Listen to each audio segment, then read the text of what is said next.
perangkat-perangkatnya. Kita coba tes.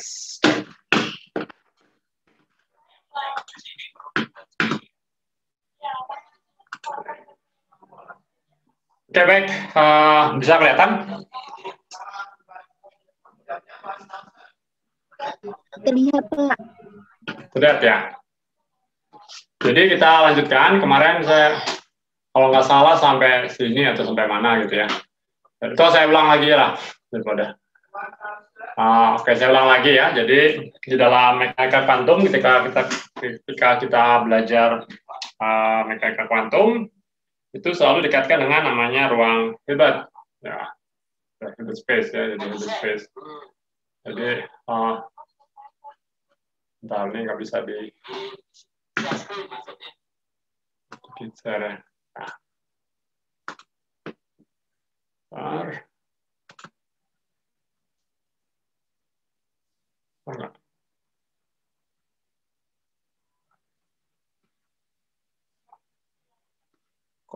Ini nggak jalan stylusnya. Coba dulu, pasang lagi.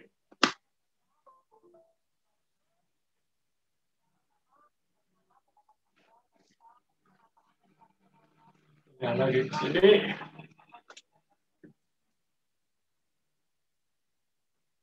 Oke, apa yang disebut dengan Hilbert space ya? Ini Hilbert space. Oke. Jadi, setiap sistem kuantum itu berkaitan dengan namanya Hilbert space.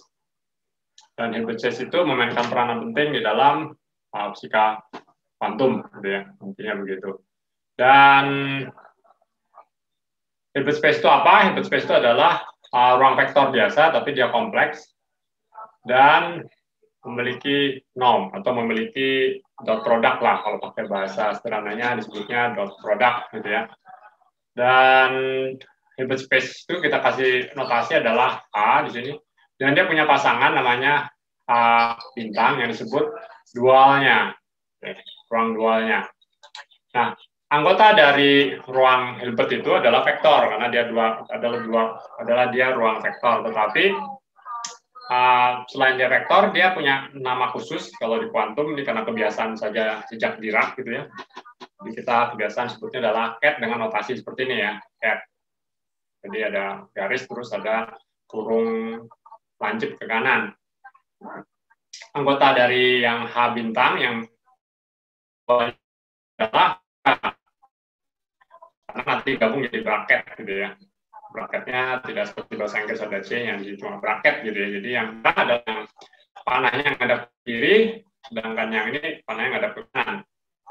Jadi bra itu adalah elemen dari ruang dual dari ruang Hilbertnya, jadi ruang pasang. Jadi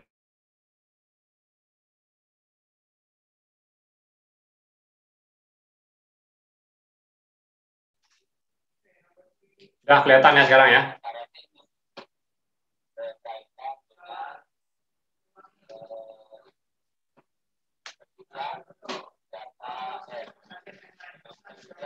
Oke, jadi yang penting itu adalah hubungan yang ini disebutnya bracket. Mungkin yang penting saja ini disebutnya bracket. Jenisnya adalah alpha beta, ini bra, market gitu ya. Lalu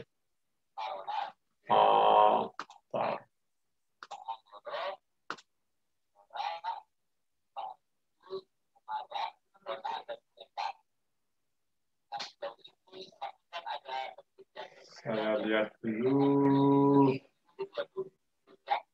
untuk settingannya, ini kena tabletnya rada aneh. Oke.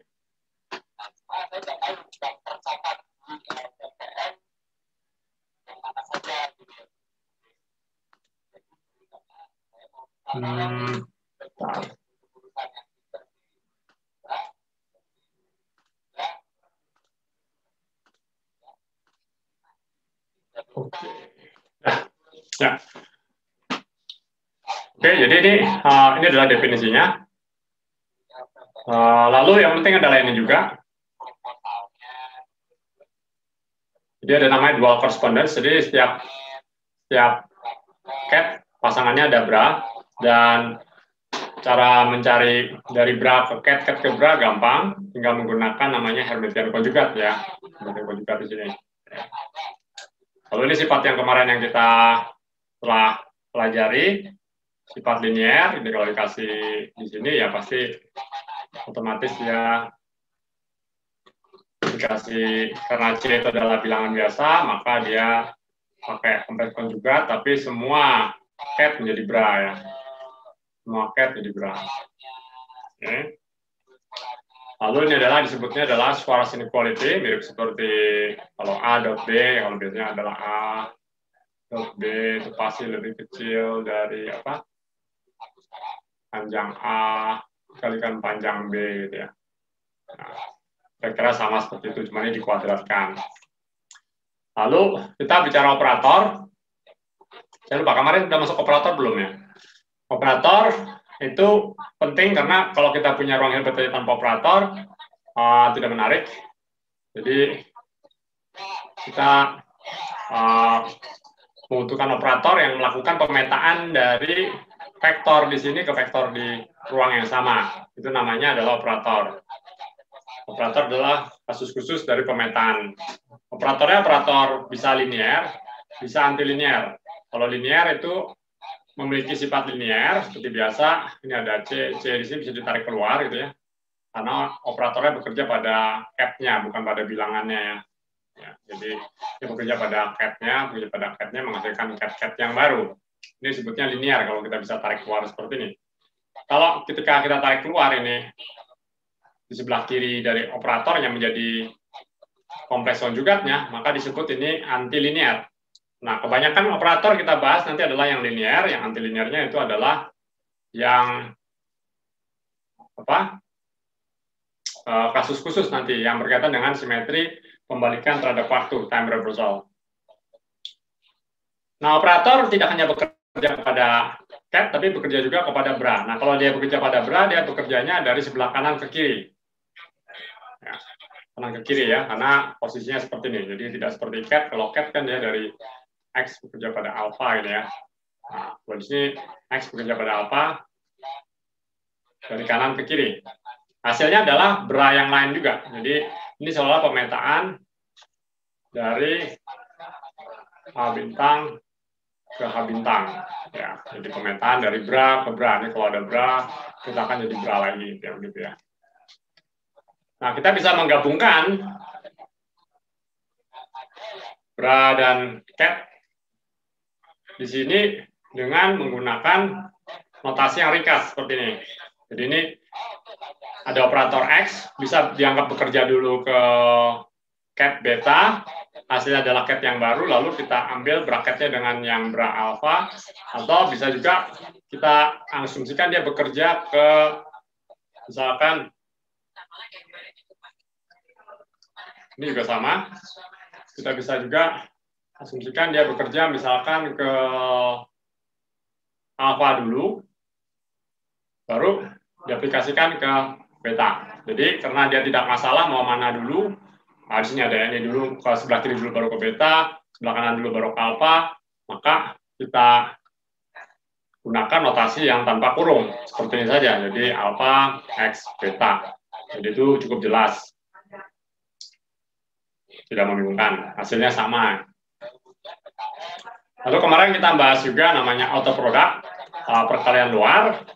Kalau biasanya perkalian dalam itu adalah bracket, bra sama cat gitu ya. Ini kita balik, cat bra, cat dan bra. Jadi kalau ada cat dan bra dibalik, hasilnya bukan sebuah bilangan tetapi sebuah operator. Ya, kenapa? Karena di sini kita punya bra, bra-nya bisa bekerja pada cat lagi, menghasilkan bracket di sini. Nah, kita tahu bracket itu adalah semacam perkalian dot yang hasilnya adalah bilangan biasa. Bilangan kompleks dalam hal ini ya. Bilangan kompleks. Oke. Betul ya? Jadi, saya geser ke sini saja biar saya tahu kalau lagi putus. Saya matiin kamera dulu ya, biar lancar. Nah, Kalian juga semua matikan kamera. Oke. Apalagi? Tapi kalau dengan notasi bracketnya jadi sederhana ya, artinya kita tempel-tempelin aja. Jadi konsistennya kalau bra ketemu cat, dari branya kiri, catnya kanan jadi bilangan. Kalau cat dan bra ini nanti bisa bekerja pada satu cat ya seperti ini. Ini kita anggap sebagai satu operator kan, karena dia adalah cat bra. Jadi itu namanya outer product di sini. Oke. Dan berlaku karena ini berlaku aksiom asosiatif terhadap perkalian, maka ini mau nulisnya gimana nggak penting gitu ya, mau nggak perlu pakai kurung-kurung. Seperti ini kita tulisnya bisa pakai yang kurungnya di depan, mau dikurung ini dulu, mana yang duluan tidak masalah. Demikian juga ini seperti ini nggak masalah juga ya. Jadi bisa ditempel-tempelkan suka-sukanya, selama konsisten dengan teorinya. Oke, notasinya. Oke, sampai sini ada yang mau ditanya dulu. Ini semi review dari yang kemarin. Karena ada masalah dengan jumlahnya. Apakah ada yang bisa menyiapkan pertanyaannya? Kemarin dia udah terima ULS tentang melengkapi data prestasi maksimal sampai tahun 2020. Apa ada yang lain? Ini lagi nyampein kok.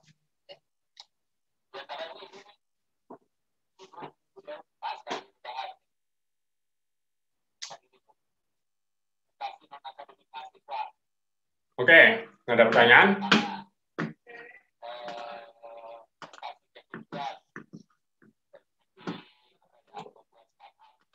Oh, ada. Nah, ini chatnya dikeluarin aja kali ya. Biar kelihatan di sini. Nah, ini layar udah rada gede, tapi tetap merasa penuh terus. Oke, sekarang kita masuk ke konsep basis. Ini konsep dari aljabar linear, tapi penting, jadi saya review saja. Ini sebenarnya review semua, jadi saya bisa bilang ini sebenarnya aljabar linear secara singkat. Basis, jadi ada ruang vektor, itu pasti dikaitkan dengan basis. Ya. Kenapa? Karena kalau kita bicara ruang vektor, kan pasti kita ingin tahu ruang vektor yang mana. Dan isi dari ruang vektor itu kan vektor-vektor yang jumlahnya tangga. Kalau kita harus menyebut semua vektor-vektor yang tangga jumlahnya, maka sangat susah sekali. Tapi kita katakan ruang vektor kita adalah ruang vektor 3 dimensi dengan basis IJK. Maka dengan IJK kita tahu itu cukup untuk mendefinisikan ruang vektor kita. Semua vektor yang di situ bisa dikatakan sebagai sesuatu kalikan I, sesuatu kalikan J, tambah sesuatu kalikan K. Apapun juga yang X kali I, Y kali J, Z kali K, di mana X, Y, Z adalah bilangan, itu adalah vektor. Dan kita jelas definisi vektornya. Misalkan kalau kita definisikan ruang vektor yang lain, misalkan basisnya apa? Basisnya adalah I dan J. Kita tahu itu 2 dimensi. Atau I kurang J dan I plus J. Kita tahu itu bentuknya seperti apa. Jadi basis penting. Dan basis itu mendefinisikan ruang vektor dengan cara yang sangat sederhana, ekonomis, dan lengkap. Nah, jadi masalah nanti kalau misalkan ruangnya tangga, kebanyakan kita ruang tangga, maka basisnya juga dimensinya tangga, maka jumlah basisnya juga tangga, itu saja. Tapi pada prinsipnya kita bisa definisikan basis. Nah, kalau ruangnya dimensinya tangga, ada 2 kemungkinan. Basisnya bisa countably, pasti dia infinite pasti ya. Countably artinya bisa dihitung, misalnya kita label, basisnya adalah basis 1, 2, 3, 4, 5 sampai tangga.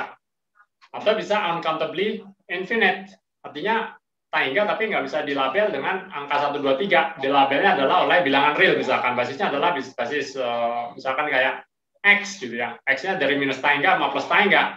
Itu artinya semua bilangan bisa, tetapi nggak bisa kita katakan 1, 2, 3 basis yang satu, basis yang kedua nggak ada gitu ya. Basis yang keberapa itu kita nggak bisa menghitung gitu ya. Nah, yang menarik adalah kalau untuk ruang Hilbert yang banyak kita bahas, itu selalu memiliki basis yang countable dan yang bisa dinormalisasi. Artinya panjangan nanti kita bisa buat sama dengan 1. Ini adalah pernyataan yang agak tricky, tapi kita bisa klaim dulu di awal ini. Jadi basisnya bisa dibuat countable dan bisa dinormalisasi. Panjangan bisa dibuat 1. Nanti ada kasus di mana sudah bisa gitu ya, tapi itu kasus yang kita nanti nggak terlalu banyak bahas juga.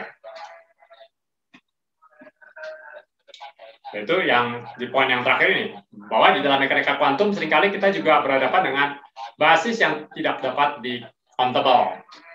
Tetapi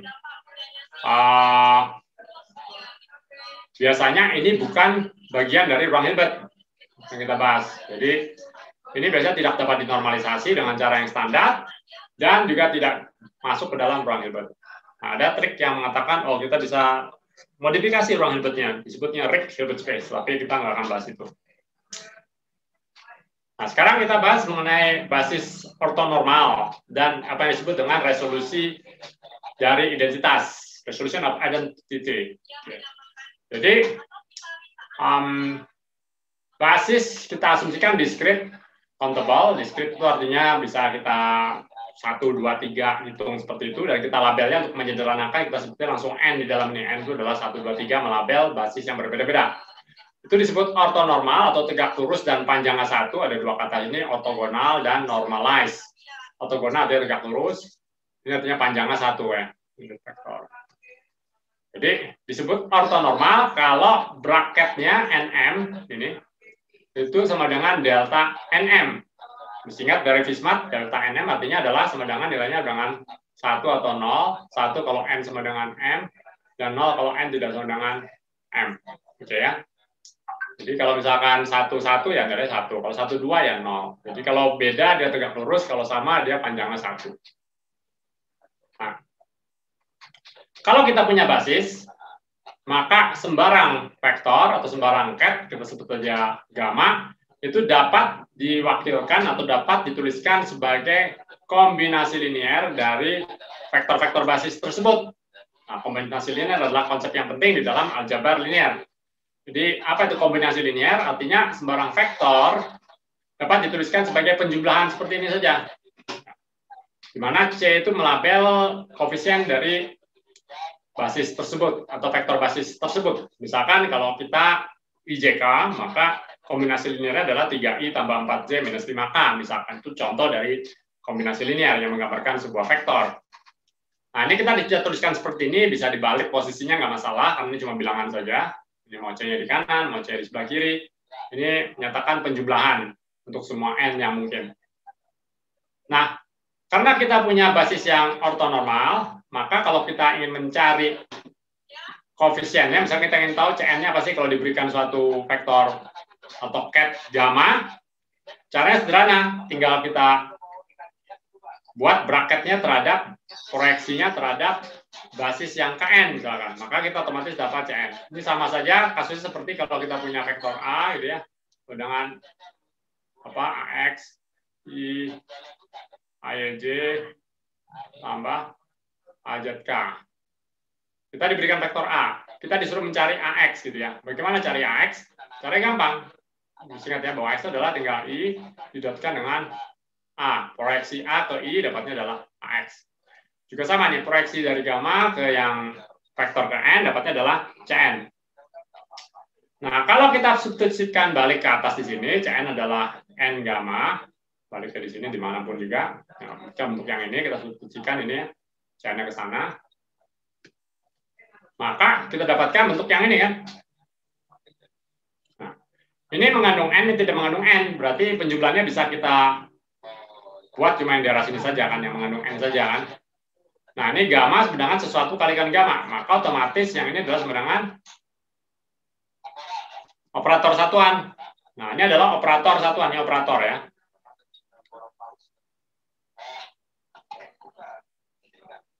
Identitas atau identitas. Walaupun saya tulisnya satu, tapi ini operator ya. Jadi notasi hati-hati, karena notasi tergantung siapa yang nulis saja. Nah, ini menunjukkan bahwa operator satuan atau identitas, operator identitas itu bisa dituliskan sebagai penjumlahan dari cat bracket brass seperti ini.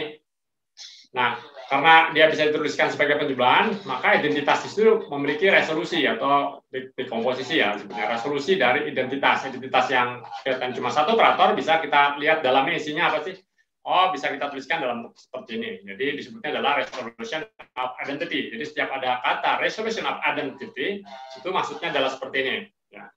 Dan bahasa lain yang biasa juga sering digunakan adalah completeness relation atau closure. Jadi kalau basisnya lengkap, maka pasti memenuhi hubungan ini. Artinya dia lengkap membangun seluruh ruang. Nah, sekarang kita masuk beberapa sifat dari basis atau operator, ya, operator. Nah, kita telah membahas atau memperkenalkan operator linear. X, misalnya operator linear, berarti operator bekerja mengambil vektor dari H menjadi vektor lain di H yang sama, dari space yang sama. Maka kita bisa definisikan namanya Hermitian conjugation dari operator X. Dikasih tanda dagger di sini. Dagger itu artinya adalah pisau. Jadi X dagger itu adalah juga operator yang bekerja pada ruang H yang sama, gitu ya, bukan pada ruang dualnya. Pada ruang H yang sama, tetapi tentunya tidak persis sama dengan X. Bisa sama, bisa berbeda. Secara umum berbeda. Jadi definisinya apa? Definisinya seperti ini, cukup sederhana. Jadi definisinya, karena dia bekerja ke vektor dari H, maka X dagger, kalau kita ambil gamma di sini, dia akan menjadi vektor yang baru. Nah, vektor yang barunya itu apa? Adalah sama saja kalau X-nya itu bekerja kepada bra dari gamma, ini berarti cat-nya gamma, kan ini bra, berarti kan ini adalah pasangan dual correspondence. Pasti hasilnya adalah bra lagi di sini kan semuanya. Lalu kita ambil kompleks atau Hermitian konjugat, maka berubah menjadi cat. Jadi ini adalah definisi dari Hermitian konjugat dari operator. Jadi Hermitian konjugat dari operator bagaimana kita definisikan secara operasional. Artinya secara operasional adalah bagaimana dia bekerjanya pada cat-cat, bagaimana hasilnya operasinya. Itu yang menjadi definisi. Nah, ini mungkin bisa dipikirkan saja dulu bahwa bra itu adalah operator antilinier dari gamma cat-nya di sini. Jadi bisa dibayangkan seperti itu. Dan Hermitian konjugat itu menghasilkan fungsi linear dari gamma. Jadi secara keseluruhan ini tetap operator linear. Intinya adalah ini ya. Jadi yang pernyataan di atas kalau bukan nggak usah dipusingkan, tapi yang jelas adalah bahwa Hermitian konjugat itu juga adalah operator linear. Nah, sebagai contoh di sini bisa dicoba saja beberapa alat yang sederhana dan tidak terlalu susah. Misalkan kalau kita punya beta X dagger alpha, maka ini sama dengan alpha X beta kompleks konjugat. Ini kompleks konjugat boleh, dagger boleh, karena sebetulnya ini bilangan biasa. Jadi bilangan kalau di Hermitian konjugatkan sama saja dia di kompleks konjugatkan, karena dia cuma satu bilangan saja. Oke.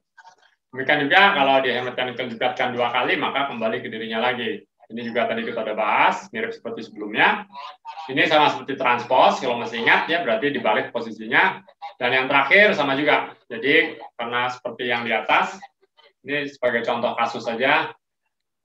Kalau kita ambil X-nya adalah cat alpha dan Y-nya adalah bra beta, maka tinggal diputar saja. Ya, betul ya. Beta, jadi bra menjadi cat, betul ya. Alpha cat menjadi bra. Karena mesti ingat ya bahwa alpha, misalkan kalau kita ambil konjugatnya menjadi alpha, misalkan dan seterusnya. Oke.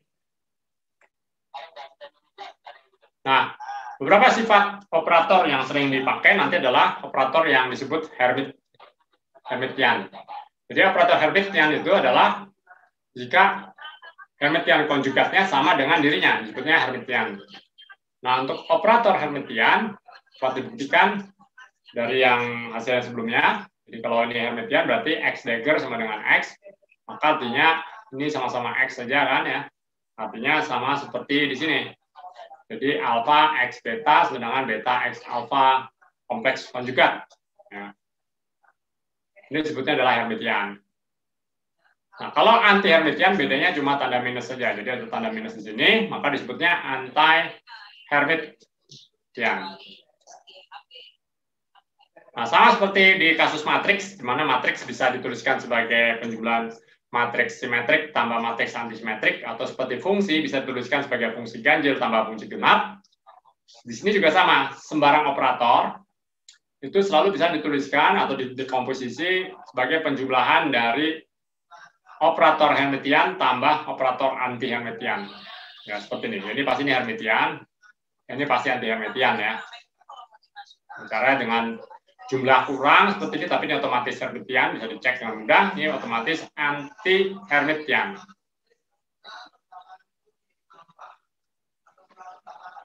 Nah, tapi jangan salah, kalau kita punya dua operator Hermitian, kita kalikan, hasilnya belum tentu Hermitian. Jadi misalkan kalau kita punya X adalah Hermitian, Y Hermitian. Tapi kalau kita kalikan, ini belum tentu Hermitian. X kali Y-nya ya. Walaupun X-nya Hermitian, Y-nya Hermitian. Nah, ini Hermitian, kalau kita kalikan, jika dan hanya jika mereka komut. Ya, artinya komut adalah jika X, Y-nya sama dengan 0. Atau bahasa lainnya adalah, ini tidak lain, artinya adalah XY kurang YX sama dengan 0. Ya, ini arti dari tanda komutasi seperti ini. Ya. Ini buktikan aja karena nggak terlalu susah. Buktikan. Lalu operator U itu disebut uniter, jika mirip seperti operator ortogonal ya, cuma dalam kasus ini kompleks. Kalau ortogonal ini kan menjadi transpose, kalau di sini Hermitian conjugate. Jadi disebut unit array jika U dagger itu sama dengan U dagger U sama dengan identitas. Jadi ini adalah identity. Walaupun saya tulisnya satu, tapi ini adalah operator identitas. Jadi ini adalah operator unitary yang nanti banyak dipakai di kuantum karena berkaitan dengan evolusi dari sistem kuantum itu menggunakan operator unitary. Kalau Hermitian itu artinya nanti kita banyak dipakai untuk menggambarkan observable atau suatu besaran-besaran yang dapat kita ukur, itu selalu digambarkan dengan operator atau diwakili dengan operator Hermitian. Nah, berbeda dengan kasus yang operator Hermitian, mana untuk operator Hermitian itu kita kalikan belum tentu Hermitian, tapi untuk operator yang unitary, itu kalau kita kalikan dua operator yang unitary, maka hasilnya selalu operator yang unitary.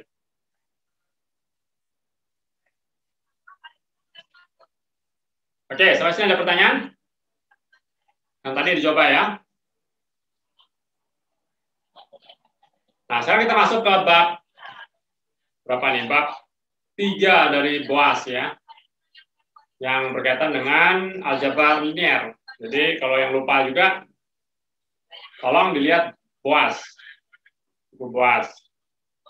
Mengenai eigenket, eigenvalues, dan spektrum dari operator. Jadi eigenket atau eigenvector kita sebutnya ket karena vektor itu adalah ket di sini, sedangkan nilai eigen adalah eigenvalues atau karakteristik values. Sedangkan operator ya kalau di dalam kasus di Boas itu semacam kayak matriksnya karena bisa diwakilkan oleh matriks.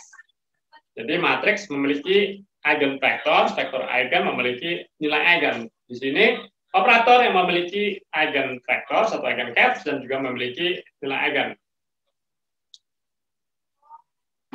Definisi dari persamaan nilai eigen atau masalah nilai eigen adalah ini.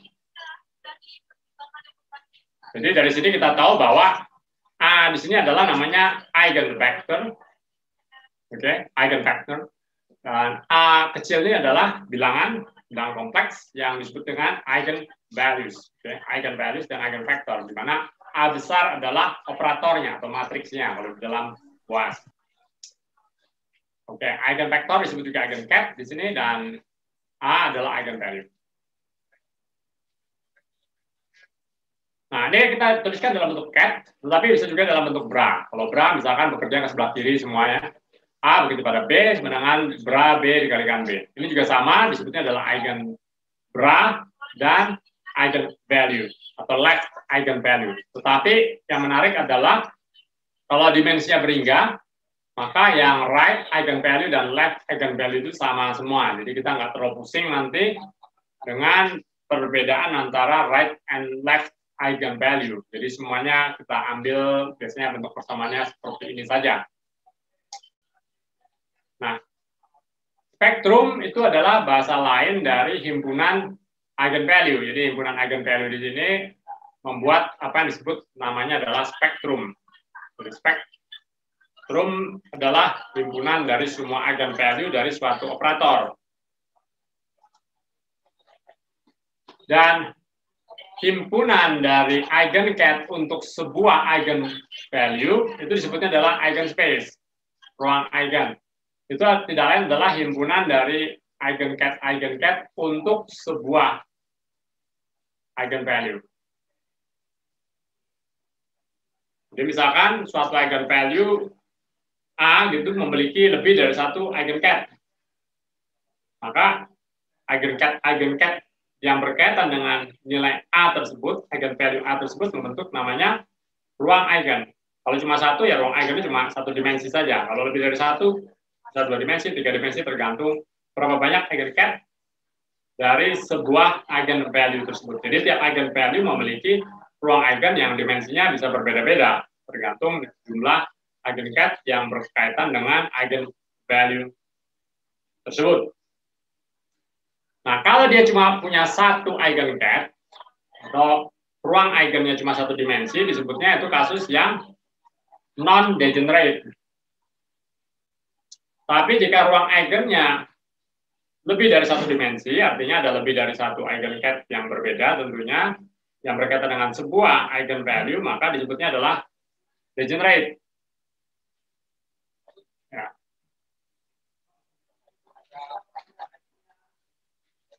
Oke, jadi itu adalah definisi yang cek UAS lagi ya.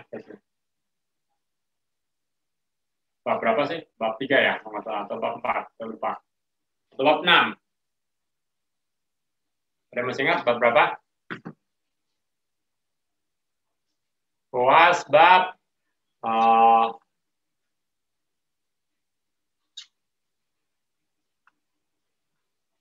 saya cek sebentar.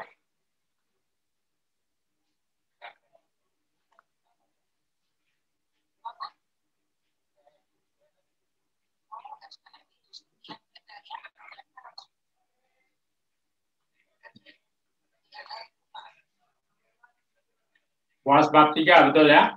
UAS bab 3.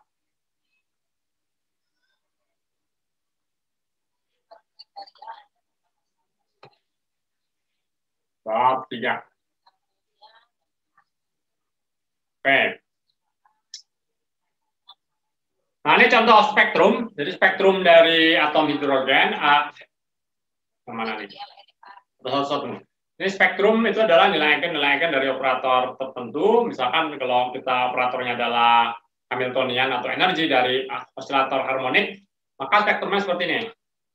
Diskrit ya, 1, 2, 3, 4, 5, jaraknya adalah H coret omega, ini setengahnya. Ya. Di sini nggak ada, cuma sebelah kanan di sumber real. Kalau yang kasus B adalah partikel bebas. Partikel bebas, maka energinya positif. Spektrumnya adalah semua nilai energi bisa ya. Ini yang hitam ini. Kalau ini adalah atom hidrogen. Atom hidrogen spektrumnya ada yang diskrit. Ini diskrit satu-satu, ini ground state-nya. Misalkan kalau atom hidrogen adalah minus 13,6 atom volt. Di sini ada loncat lagi, energi ke-1, ke-2, ke-3, dan seterusnya ya. Sampai rapat sampai terdisosiasi atau ionisasi. Sini lepas elektronnya menjadi kontinu. Jadi bagian sini kontinu. Bagian sebelah kiri adalah diskrit ya. Nah, yang bagian D di sini adalah ini adalah spektrum dari operator unitary. Jadi selalu ingat kalau operatornya unitary pasti ini jaraknya sama dengan 1 ya, panjangnya 1. Karena dia U kuadratnya adalah sama dengan atau U Dagger sama dengan 1. Sehingga di sini pasti 1, tapi nilainya bergantung ya. Di sini di mana saja. Ini contoh dari spektrum ya, spektrum.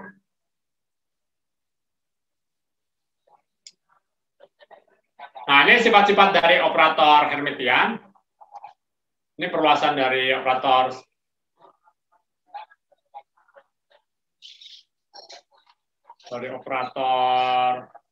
simetrik ya. Untuk kasus real.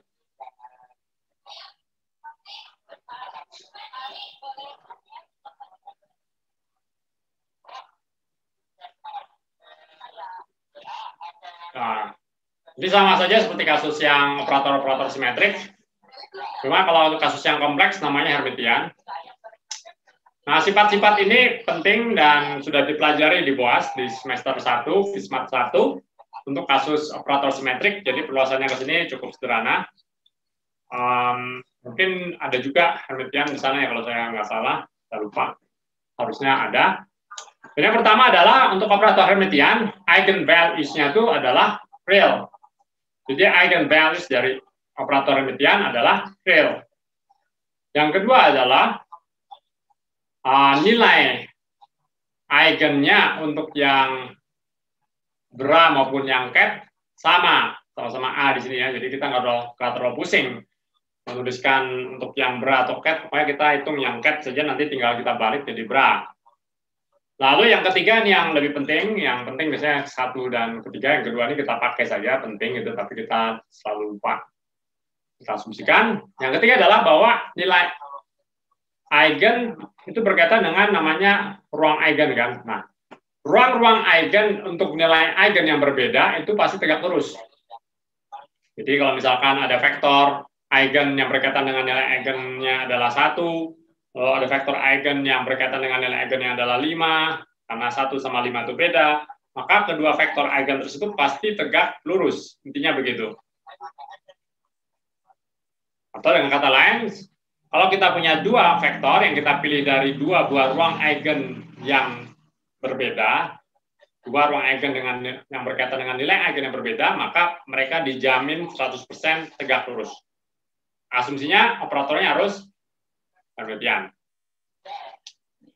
Ketikan ya, ini cek BOAS lagi ya. Oke, jadi FISMAT, kalau kalian nggak suka pakai BOAS, pakai buku yang lain nggak masalah, tapi FISMAT yang penting ya, bukan BOAS yang penting. BOAS atau yang lain nggak masalah, yang penting dibaca.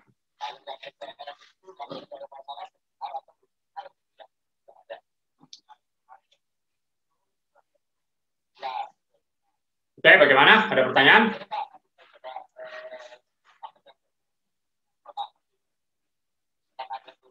Nah, kita masuk ke konsep completeness. Tadi kita udah bahas sedikit mengenai completeness. Jadi, kita akan menggunakan eigenspace dari suatu operator untuk mendefinisikan ruang tersebut. Karena kan ada kemungkinan hingga basis yang kita pakai itu seperti apa, kita nggak tahu. Kita bisa menggunakan basis apapun juga. Tetapi, tentunya kita memilih yang paling mudah dan paling gampang bagi kita melakukan perhitungan nantinya. Nah, kalau tidak, kita nggak ada panduan, kita nggak tahu mulai dari mana. Oleh karena itu, biasanya kita akan memilih operator, lalu eigencat dari operator tersebut kita pilih sebagai basis. Nah, oleh karena itu perlu dijamin bahwa eigencat dari operator tersebut bisa memenuhi seluruh ruang. Artinya memenuhi adalah kalau kita kombinasi linearkan semua eigencat itu, maka semua vektor di dalam ruang yang kita ingin tinjau, ruang Hilbert tersebut, dapat diwakilkan sebagai kombinasi linear dari eigencat tersebut. Tidak ada ruang yang tersembunyi yang tidak bisa terjangkau. Kalau tidak bisa terjangkau, namanya tidak lengkap itu eigencatnya. Dan kita nggak bisa pakai jadi basis. Gimana jadi basis kalau dia nggak bisa menjelaskan semua vektor? Intinya begitu. Jadi kita harus memastikan bahwa operator tersebut memiliki ruang eigen yang memenuhi seluruh ruang Hilbert kita. Nah, kalau itu terjadi disebutnya operatornya adalah complete. Nah, ini karena sifat dari operator ya, bukan sifat. Ini eigenspace-nya adalah akibatnya saja. Nah, yang menarik adalah di dalam dimensi yang berhingga, maka setiap operator Hermitian itu pasti lengkap.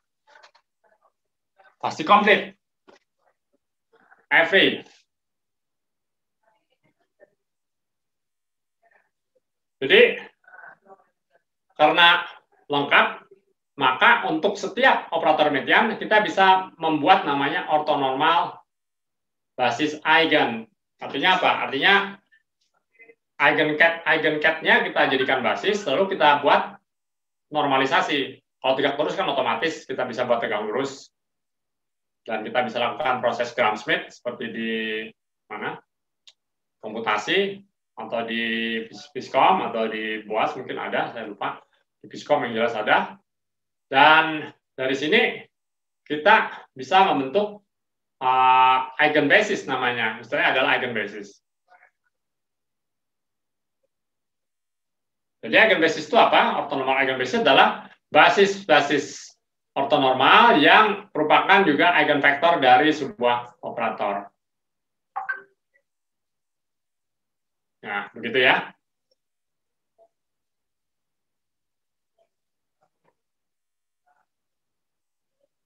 Oke, mudah-mudahan masih bertahan. Ini dasar anunya dulu, apa? Pengantar aljabar linear ya, karena mekanika kuantum itu bisa disimpulkan sebagai aljabar linear saja, dalam tanda kutip aljabar linear plus tafsiran fisisnya begitu ya. Sebetulnya tidak sesederhana itu, tetapi ya kalau mau disederhanakan dengan istilah yang paling simpel ya seperti itu ya, itu terlalu mereduksi gitu. Tapi kalau kalian memahami aljabar linear itu udah separuh dari mekanika kuantum. Ya, separuhnya lagi memang lebih susah dalam arti tafsiran dan seterusnya, tidak saya bilang lebih gampang, tapi itu dasarnya adalah aljabar linear ini. Nah, konsep yang lain adalah disebutnya adalah direct sum. Oke, direct sum itu kalau kita punya misalkan ada dua H1 dan H2 yang merupakan subruang dari sebuah ruang vektor atau ruang Hilbert H dan tidak beririsan. Jadi ini adalah H, misalkan yang besar adalah H, terus adalah H1, kedua, makanya jelas tidak beririsan gitu ya. Ini irisannya adalah himpunan kosong. Maka direct sum dari H1 dan H2 itu notasinya adalah seperti ini. Ada O plus, tanda plus dikurungnya lingkaran. Itu didefinisikan sebagai kombinasi dari semua vektor yang ada di H1 dan H2 yang mungkin ya. Jadi kalau ada H1 dan H2 kita kombinasikan, maka dapatlah ruang direct sum H1 dan H2. Nah, begitu. Dan H1 tambah H2 yang merupakan direct sum ini tidak lain adalah juga subruang dari H juga. Jadi misalkan direct sum adalah H1 tambah H2 ini adalah subruang dari H yang besar tadi, dan dimensinya tinggal kita jumlahkan karena berkaitan dengan penjumlahan ya. Jadi sebagai contoh, kalau kita punya misalkan ruang dua dimensi X dan Y, ini kan disebutnya dengan R kuadrat kan, seolah perkalian, tapi disebutnya direct sum. Ini kan vektor-vektor di sini kan ya, ini vektor-vektor di J, perlipatan dari J, dijumlahkan, berarti dapatnya adalah ruang ini semua kan ya. Semua vektor di ini kelipatan dari I, 2I, ini adalah J, 2J, misalkan dan seterusnya. Ada yang minus, satu di sumbu X, satu di sumbu Y, maka hasilnya adalah tentunya suatu bidang dua dimensi yang seringkali kita sebut dengan R kuadrat. Atau lebih tepatnya adalah R tambah R sebetulnya. Di mana R adalah yang salah satu sumbunya X atau salah satu sumbunya Y. Jadi, dengan konsep-konsep yang kita telah pelajari, maka kita bisa membagi, kalau kita punya misalkan ruang Hilbert H, itu kita bisa breakdown ya ke dalam direct sum dari eigenspace tersebut. Ini eigenspace, ini eigenspace, ini eigenspace-nya. Artinya apa? Artinya karena eigenspace ini saling tegak lurus, berarti kita tahu kan bahwa H1 itu tegak lurus dengan H2 dalam konteks ruang ya. Artinya semua vektor di H1 itu tegak lurus dengan semua vektor di H2 dan seterusnya. Maka ini bisa dituliskan sebagai direct sum saja dari semua eigenspace di sini. Jadi Hn di sini, H1 adalah eigenspace dari A1, di mana A1 adalah nilai eigen dari A. H2 adalah eigenspace dari A2 di sini, di mana A2 adalah nilai eigen yang tidak sama dengan A1.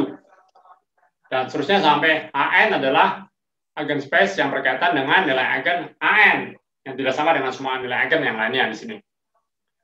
Dan ini kalau kita total semua, karena dia lengkap, komplit tadi kan ya.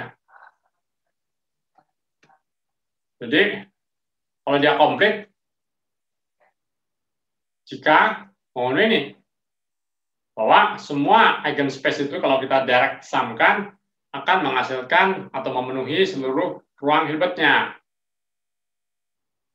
Nah, karena H1 dan H2 itu biasanya bukan satu dimensi, tapi lebih dari satu dimensi, maka kita perlu melabel, menambahkan label untuk vektor-vektor tersebut.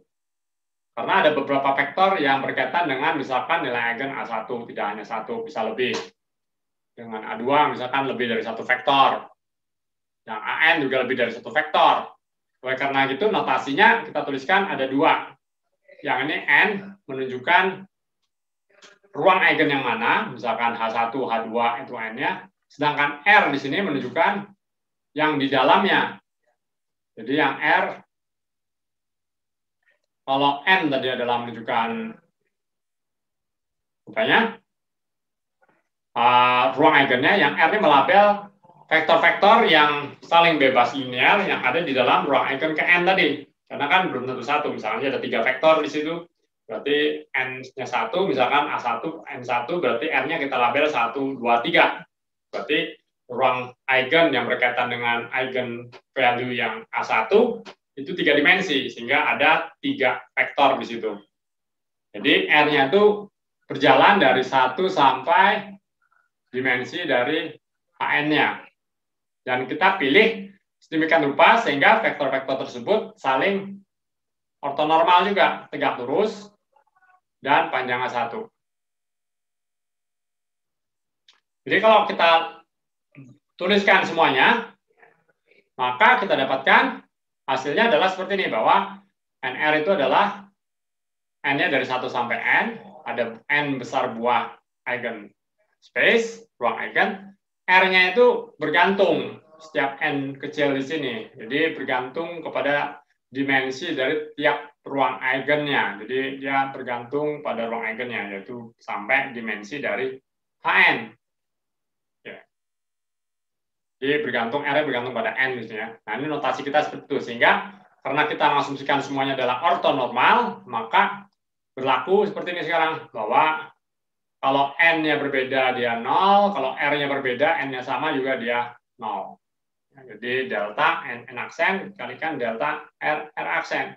Dan sama seperti sebelumnya, tapi sekarang diberi indeks tambahan R, ANR, kalau A bekerja pada cat NR itu hasilnya sama dengan AN. Jadi R di sini tidak pengaruh di sini ya. Jadi mau R berapa juga nggak masalah, karena eigenspace-nya adalah N, dilabel oleh N, dan eigenspace berkaitan dengan nilai eigen. Yang tidak lain adalah AN. Oke, jadi ini nggak ada R-nya ya. Dan apa yang disebut dengan resolusi identitasnya sekarang perlu dimodifikasi sedikit. Karena tadi kita tidak memperhitungkan semua vektor yang ada. Jadi kalau kita perhitungkan semua vektor yang ada, harus kita perhitungkan semua vektor yang ada, maka harus kita jumlahkan untuk N dan R. Kalau boleh N saja ya, N dan R, karena N untuk satu N ada banyak R di dalam. N tertentu ada R lagi di dalamnya, yang berbeda-beda. Sehingga kita harus jumlahkan semua vektor-vektor ini, mendapatkan namanya resolution of identity. Oke, ini sekali lagi, ident. Artinya di sini adalah, saya tulis satu, tetapi ini adalah operator ya, operator identitasnya ident. Oke. Jadi operator identity di sini adalah dituliskan dalam bentuk resolution of identity. Sehingga yang menarik adalah ini penting nih, nanti sering muncul ya.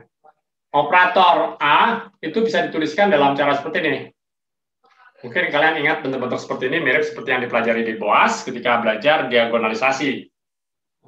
Cuma mungkin notasinya agak berbeda, tetapi prinsipnya sama. Jadi yang kita lihat di sini adalah sembarang operator A bisa dituliskan sebagai penjumlahan dari ini adalah nilai eigennya, ini adalah NR ya. Jadi ya, dijumlahkan tetap semua NR. Nah, kalau di dalam mekanika kuantum seringkali kita bicara operator yang kita sebut sebagai observable. Observable itu apa sih? Observable itu tidak lain adalah operator Hermitian yang komplit. Ya, operator Hermitian yang komplit itu disebutnya observable. Jadi observable artinya dapat diamati. Ya, observable ya. Complete Hermitian operator. Jadi complete Hermitian operator adalah observable.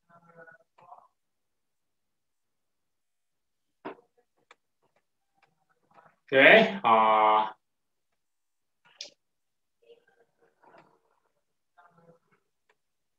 contoh-contoh. Mungkin contoh dulu aja dari fisika kuantum ini untuk mengulang saja, mungkin biar mempermudah. Jadi di fisika kuantum sebelum kita akhiri mungkin hari ini,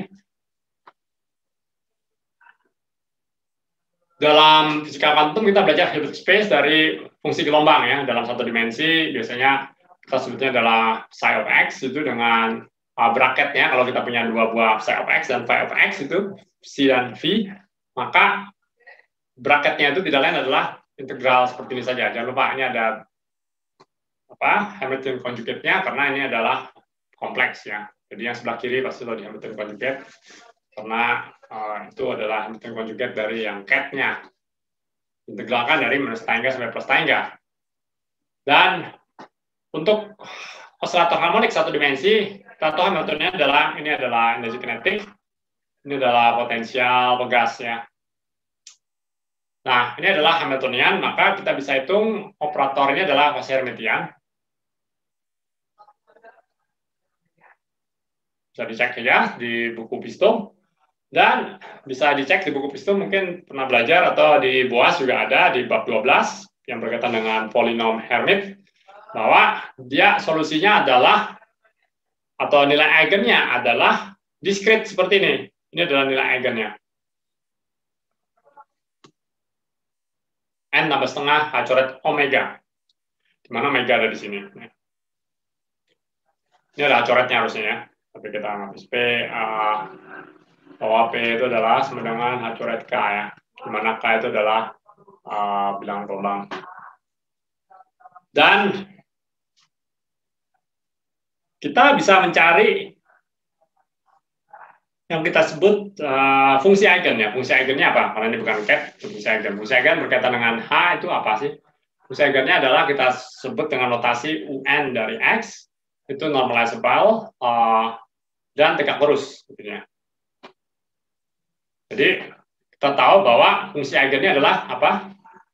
Ini saya barusan nyebut, kalau masih ingat, di Pistum.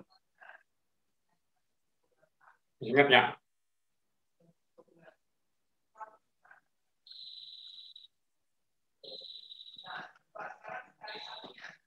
Nah, polinom Hermit ya, cek Boas lagi ya. Bab 12 ya. Atau Pistum ya. Jadi coba cek di Boas, bab 12, itu ada namanya polinom Hermit.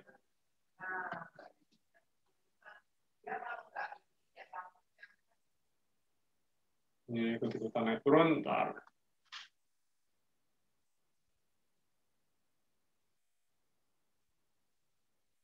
Oke, polinom Hermit ya. Ini Boas ya.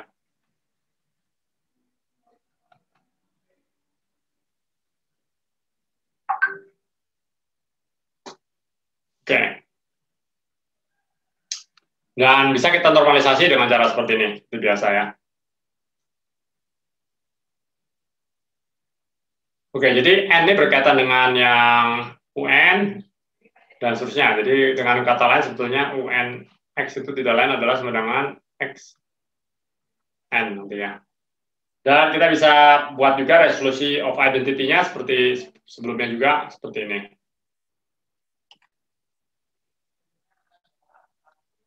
Nah, kalau operator momentum juga sama. Ini adalah operator momentum dari Pistum.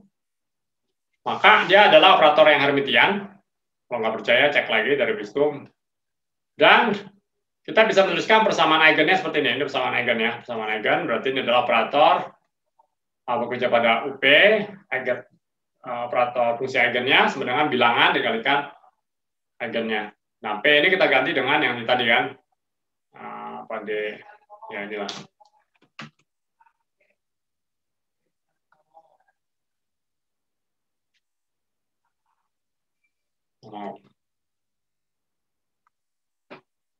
Udah. Ya, ini tadi ya. Ini adalah operator P di sini. Jadi ini kita buat jadi persamaan diferensial yang kita bisa pecahkan kan. Ini bisa kita pecahkan. Oh, nggak bisa dibuang. Ini seperti ini. Oke, jadi ini bisa kita pecahkan sebagai persamaan diferensial dan solusinya adalah ini. Ini karena sudah dapat di Vistum, saya nggak akan ulang. Kalau belum dapat, ya berarti harus dapat. Karena nggak mungkin nggak ini. Jadi UP itu adalah sebagai fungsi dari X itu adalah suatu konstanta kalikan eksponen I PX bagi coret. Tapi ini solusi dari persamaan ini aja ya, jadi secara matematik saja. Dan kita lihat lagi, ini adalah fungsi apa? Eigennya dengan nilai eigennya adalah P di sini ya. Dan nilai eigen di sini adalah kontinu. Jadi P di sini continuous spektrum karena dia nilai eigennya kontinu. Nilai P kan boleh berapa saja, apalagi ini kasusnya adalah partikel bebas. Nah, tapi kita biasanya perlu normalisasi. C-nya ditentukan supaya normalisasi, supaya panjang A sama dengan 1, seperti apa? Yang kita normalisasi dan ketemu normalisasinya adalah bagian bawah ini. Jadi 1 per akar ini dikalikan dengan ini. Ini untuk kasus 1 dimensi ya. Kalau 3 dimensi ini jadi pangkat 2 atau pangkat 3 tergantung dimensinya.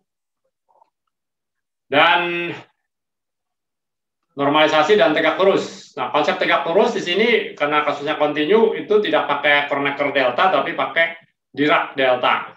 Ya, ini yang jadi masalah tadi kita sebutkan, tetapi kita nggak akan pusing di sini. Jadi tegak lurusnya dalam konteks atau dalam artian dalam sense delta function gitu. Dan seterusnya.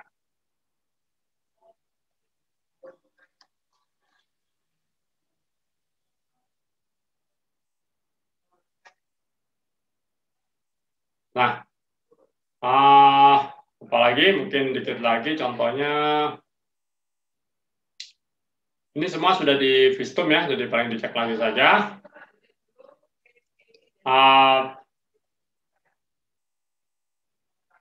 Ini berkaitan dengan transformasi Fourier, tapi saya skip saja. Ini posisi juga sama. Mungkin ada summary-nya mana?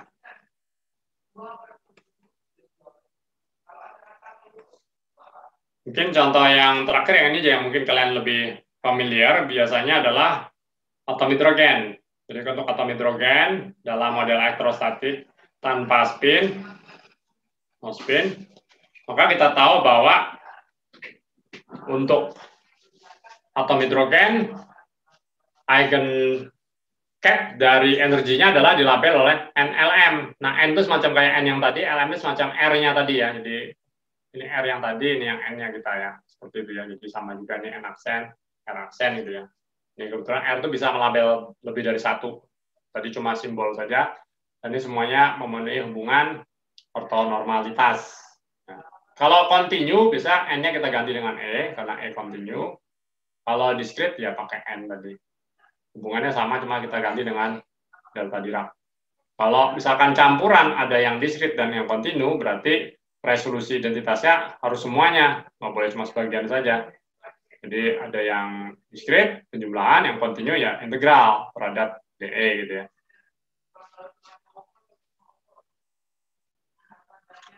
Oke, kira-kira itu saja dulu hari ini, pas kan jam.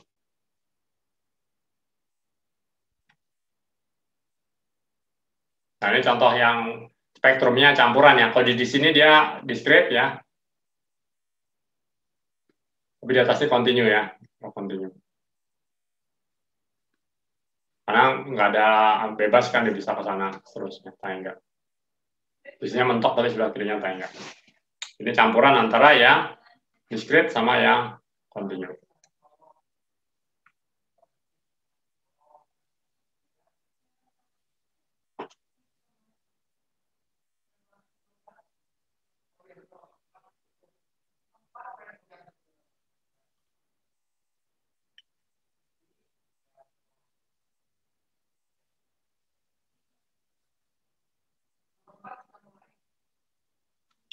Oke, ada pertanyaan dulu?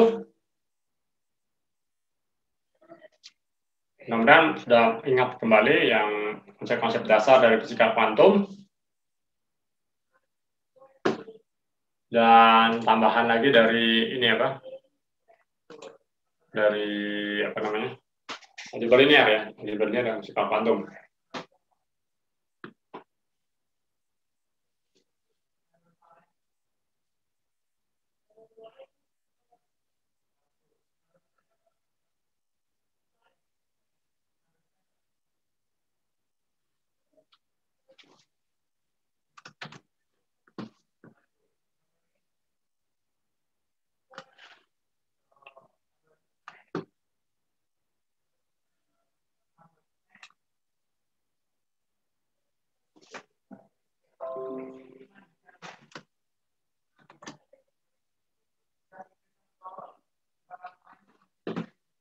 Ada? Nggak ada?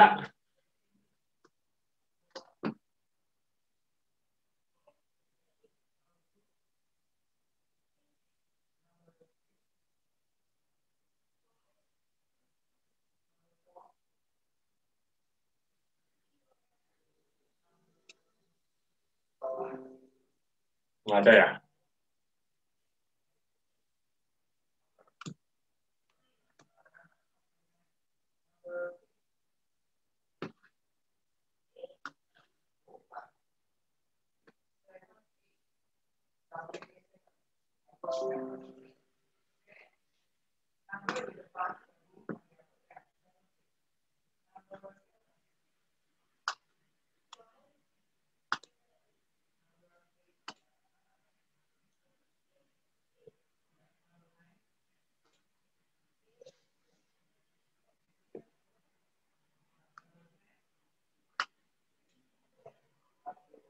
Oke, seberapa banyak yang kita bahas ini sudah pernah kalian dapatkan atau belum dapat ya, lo lupa masalah lain ya? Di fisika kuantum atau di mana?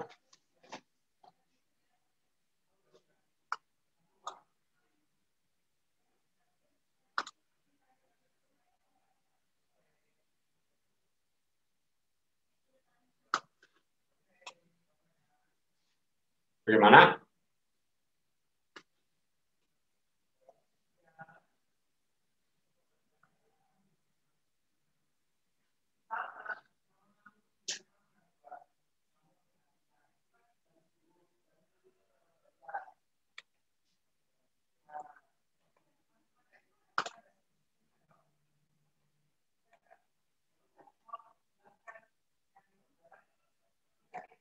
Kita mungkin nanti tinggal dikit lagi ini sebetulnya. Untuk yang dasarnya saja, kita masuk ke mekanika kuantumnya. Ini sebenarnya belum betul-betul mekanika kuantum karena kita yang bahas mengenai apa? Rumusan matematisnya doang, yaitu lebih kepada apa namanya? Algebra linearnya atau ruang Hilbertnya ya. Jadi kita bahas mengenai ruang Hilbertnya dan dari situ nanti kita akan bergerak ke konsep yang lebih ke fisisnya atau ke mekanika kuantumnya.